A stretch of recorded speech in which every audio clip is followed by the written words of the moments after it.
While I was building the Polk hybrid, I put a lot, and I mean a lot of thought into the miter station build. How I was going to build it, the width, depth, height, where, which side, and after much thought, right after I finished the Polk hybrid actually, I decided to put it on this side of the garage. I was originally going to put it on this side here, but I just thought it would work out better on the other side.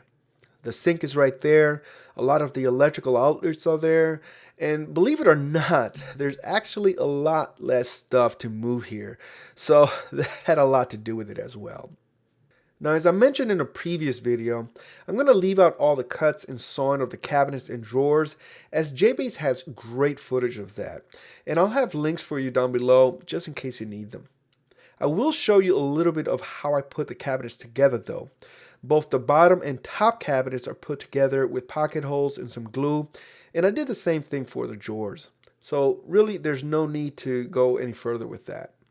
Now I want to jump right into what I did on the bottom, why I did it, and how I did it.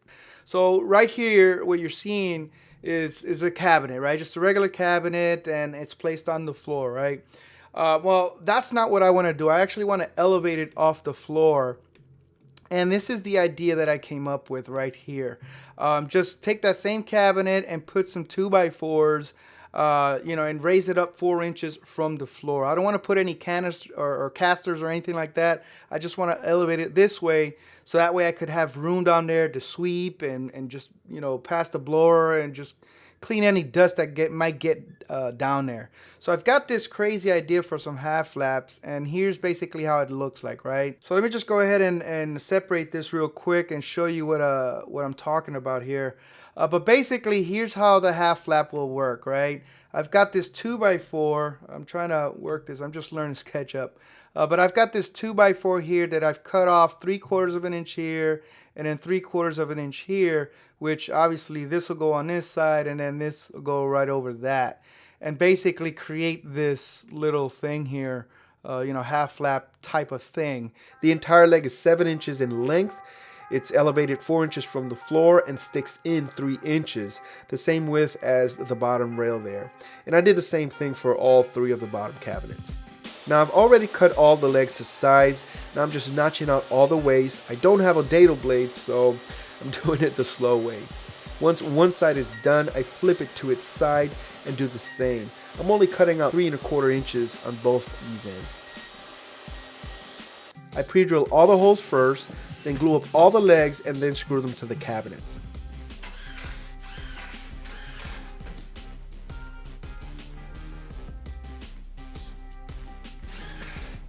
Then I place the cabinets to the wall, put the countertop on so that I can mark the height from the bottom of the countertop.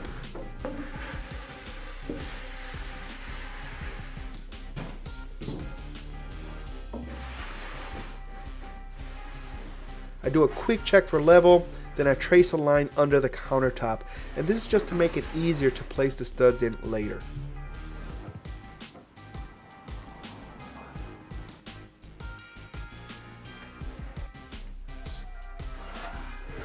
Now I set the screws in halfway and clamp it to the back of the cabinets. This makes it easy to line up and screw it to the wall, especially without any extra hands. I saw this trick done years ago when we had our kitchen cabinets replaced on our old home. Just one guy did the entire kitchen, and I learned a ton just from watching him work by himself.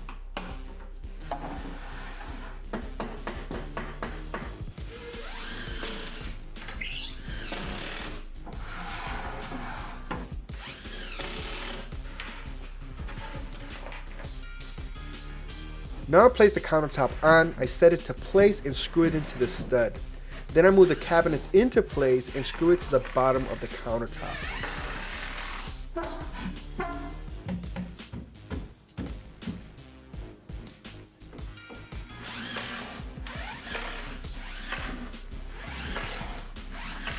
For the end cabinet, I just made sure the spacing was correct, and pretty much the rest was a rinse and repeat.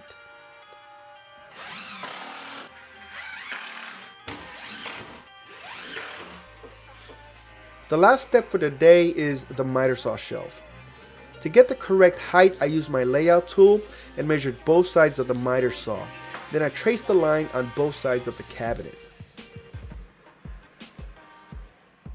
I used clamps to hold the side panels in place while I set the height. I put the top shelf in, then I placed the miter saw on top, sliding it to either side and using a square for the straight edge and a hammer to set the correct height. And then I screwed it into place. And that does it for this one, folks. I really hope you enjoyed it. In the next video, I'll be going through some of the things I did on the top part of the miter station.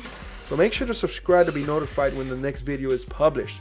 Share and like this video as well if you really enjoyed it.